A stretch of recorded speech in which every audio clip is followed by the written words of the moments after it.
Vem pra mais um vídeo aí com a gente, aí ó. Prisma. Olha aí. Batendo, trocamos tudo que vocês imaginar e não descobria.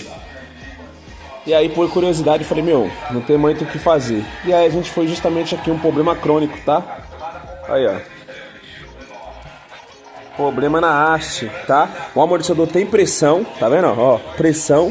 Só que aí, ó, olha aí a haste, ó.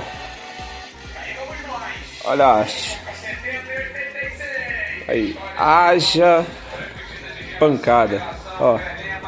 Uma folga, tá bom? Então essa linha Chevrolet, Prisma, Onix, o Agile também, esses carros têm esse problema crônico, tá, gente? Então, fica de olho aí que às vezes é o problema do seu carro e você tá aí quebrando a cabeça. Fechou?